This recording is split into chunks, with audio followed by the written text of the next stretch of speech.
علیکم. وعلیکم السلام. خیر راغلی. خیر اوسې، مننه. مهرباني امر ورور زه مخکې یو بل جیم کې وم، هغې ته تلمه، خو هغه زموږ د کور نه ډېر لرې دی. نو زه غواړم چې دې جیم کې داخله وکړم. نو که تاسو موږ ته خپل هغه فیس او رولز ووایئ نو ډېره به ښه وي. هر کله راشئ. دا ستاسو خپل جیم ده، د پیسو څه خبره نه ده. زموږ هدف د ځوانانو تشویقول دي تمرین. ډېره زیاته مننه ورور، مهرباني.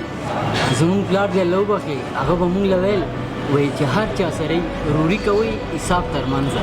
نو په دې خاطر مې د پیسو یادونه وکړه. که تاسو ما ته خپل وصول ووایئ نو ډېره به ښه وي. زموږ د کلب شرایط خو داسې خاص نه دي.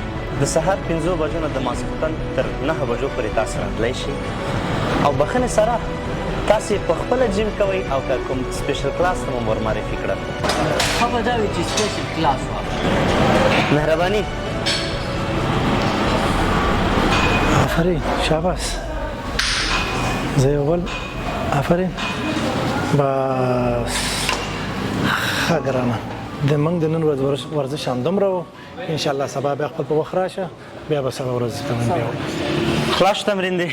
ښه و، په زړه دی و. استاد جانه سر دننه دی ستا په کلاس کې شو او تا سره به تمرین کوي.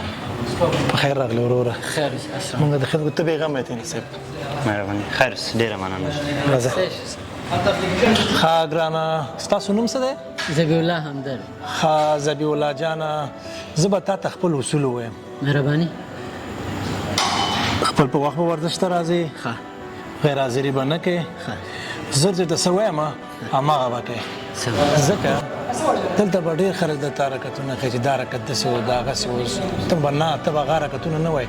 څه چېرته زه وایم هماغه به ته کوې. سمه ده استاده، څه چې تاسو وایه زه یې منم او غاړه مو بنده، که د کلب دننه یو که بهر یي. زه مو د کشر ورور په حیث په خدمت کې یم. بس زما غټ ارمان دی چې زما باډي جوړه شي. دا ستاسو حق دی او هغه به زه پوره کوم. سمه ده؟ بیخي سمه ده.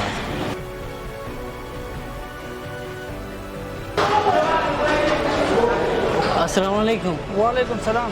ورور یو غټ بوتل اوبه راکړه. ښه دا واله ورور. ښه شو مهرباني.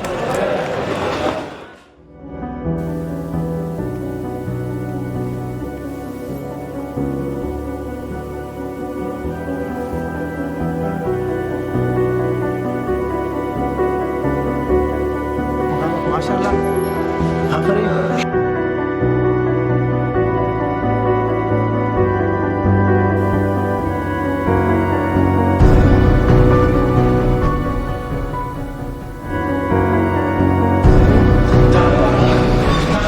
آفرین.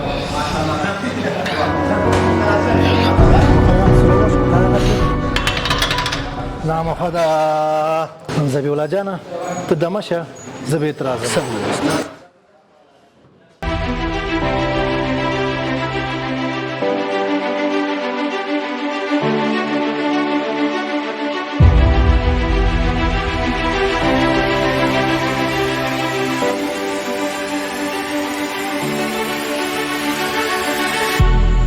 الله أكبر الله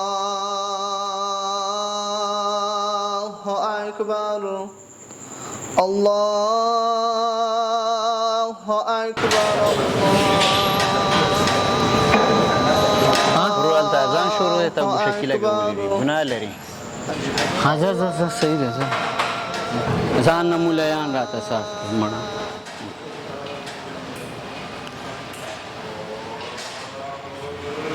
ذبیح الله خانه، او استاد د مانځه وخت دی، دغه مونځ به وکړو. یو حرکت دی پاتې، دغه به د مانځه نه وروسته وو. استاده مونځ خو چېرته ځي نه، دا یو حرکت پاتې دی اخري. که نه تاسو لاړ شئ زه به دا حرکت وم بیا به درشم. بس زما غټ ارمان دی چې زما باډي جوړه شي. دا ستاسو حق دی او هغه به زه پوره کوم. سمه ده؟ افسوس. داسې وکړه لباسونه دې واله او سر د سبا نه کلب ته رانه شي. ولې استاد ما نه کومه غلطي شوې؟ زه خو چې راغلی یم تاسو چې څنګه حرکت ښودلی یم هغه مې والی او څه مو چې ویلي زه یې منم. څه خبره وشوه؟ څه خبره وشوه؟